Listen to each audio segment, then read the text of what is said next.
Bom, amados irmãos, vamos seguindo aqui, né? Tive que fazer uma pausa. Para quem está acompanhando aí os vídeos, vai sentir um delay, mas vamos retomando o raciocínio. Para quem vai assistir depois, não vai sentir essa sequência, esse lapso temporal entre o upload de um episódio e outro. Até aqui, espero que vocês tenham conseguido construir o seguinte raciocínio. O nosso coração, ele é endurecido. O nosso Deus nos predestinou, como está em Efésios. Você pode ler, qualquer um de nós. Busca a guia do Espírito Santo e leia. Pelo fato de Deus nos ter escolhido antes da criação do mundo, esses que Deus escolheu, Ele trocou os corações. Não é mais coração de pedra, é um coração carnal, que já está apto a receber o verdadeiro evangelho, a palavra de Deus. Quando você recebe esse evangelho, você passa então a crer no nosso Senhor Jesus Cristo, sabendo que Ele é o único caminho e através do seu sacrifício é que nós conseguimos encontrar a nossa salvação. Então você deve pensar: se Deus nos escolheu antes da criação do mundo, então quer dizer que Ele já sabia quem seriam salvos? É verdade? Então, se eu sei que eu sou salvo, eu não preciso fazer mais nada? Não é bem assim, meus amados irmãos. Aqui nós vamos, com a guia do Espírito Santo, pedir para Deus abençoar, conseguir construir a certeza da salvação na alma de vocês. Mas veja bem, o fato de você saber que você é salvo, isso significa que se você tropeçar, eu vou até voltar aqui, conforme está ali, nós lemos, né?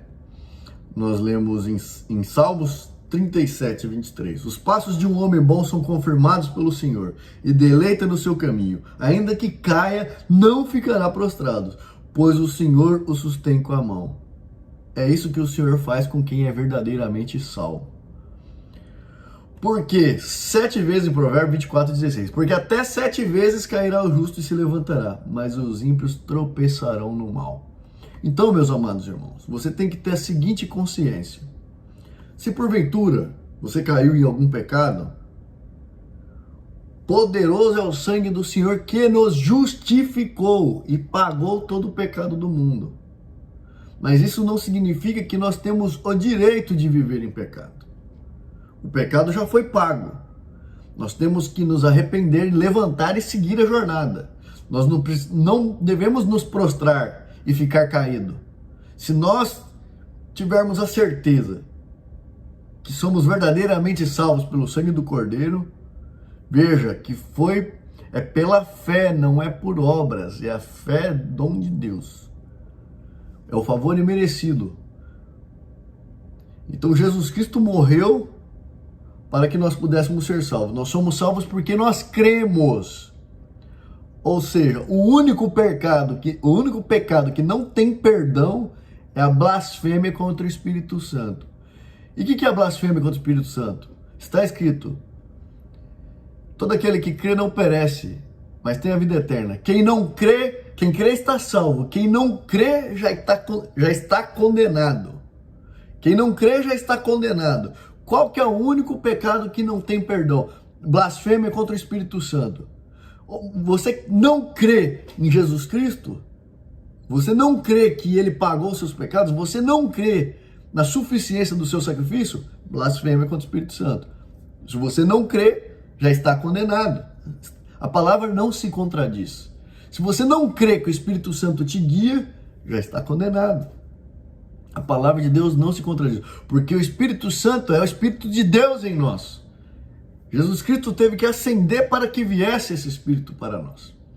Mas isso não significa, então quer dizer que se eu pecar, Deus me perdoa? Você arrepende e segue andando, meu irmão. Segue andando, você foi feito para caminhar na luz.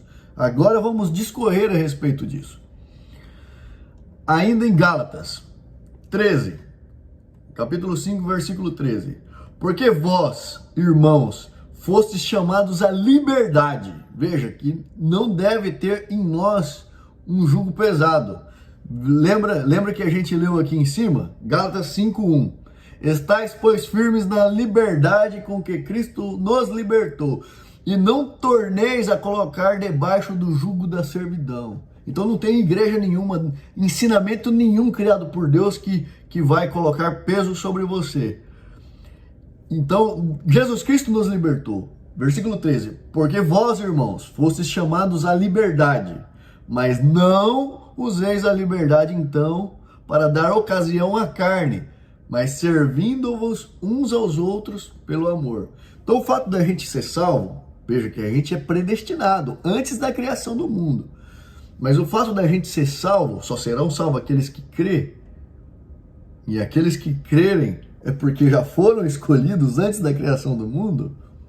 O fato de você saber disso e do seu espírito testificar isso, não dá liberdade para você servir a carne. Mas se você pecar, poderoso é o sangue do nosso Senhor Jesus Cristo que pagou seus pecados. Então você tem que levantar, se arrepender e seguir andando para Cristo. Não useis dessa liberdade para dar ocasião à carne, mas servir-vos uns aos outros com amor, porque Jesus Cristo, o maior mandamento que ele deixou para nós foi a caridade. Amar-vos uns aos outros como eu vos amei. Versículo 14. Porque toda lei se cumpre numa só palavra. Ó, acabar de repetir o que eu falei. Amar ao teu próximo como a ti mesmo.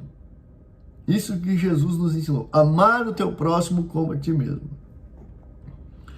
Se vós, porém, vos mordeis e devorais uns aos outros, vede, não vos consumais também uns aos outros. Isso acontece com quem não crê, né? E quem crê não tem que ficar discutindo com quem não crê, tem que tentar levar a luz através da palavra do nosso Senhor Jesus Cristo, através de Cristo. Leve a luz de Cristo para o seu irmão, mas não tem que se morder, se conter. Não, mas eu tenho que fazer obra, eu tenho que fazer obra. Se você tem que fazer obra e o sangue de Cristo não é suficiente, você não crê em Jesus Cristo.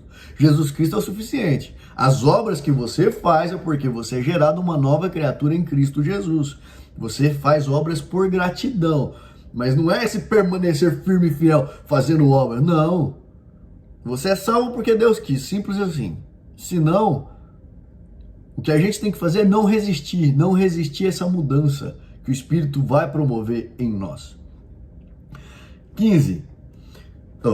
15 eu já li. 16. Digo, porém, andai em espírito e não cumprireis as concupiscências da carne. Nós não fomos feitos para viver em pecado. Se você tem prazer em viver em pecado, você não verdadeiramente creu. Quem crê de verdade tem uma transformação, é gerada uma nova criatura. Mire Paulo como exemplo de transformação. Paulo, ele matava, caçava os cristãos, matava. E quando Jesus Cristo apareceu para ele, converteu, ele não precisou trocar de roupa, fazer a barba e nem sentar diferente. Ele mudou, foi gerado nele uma nova criatura. Quem via ele se espantava. Mas espera aí, esse antes nos perseguia e agora está pregando o evangelho? Essa é a mudança, esse é o impacto. Então ele não foi mais a mesma pessoa. Mas isso não significa que ele não foi a mesma pessoa, porque ele se esforça. O Espírito Santo nos transforma. O Espírito de Deus nos transforma. Cristo é gerado em nós uma nova criatura.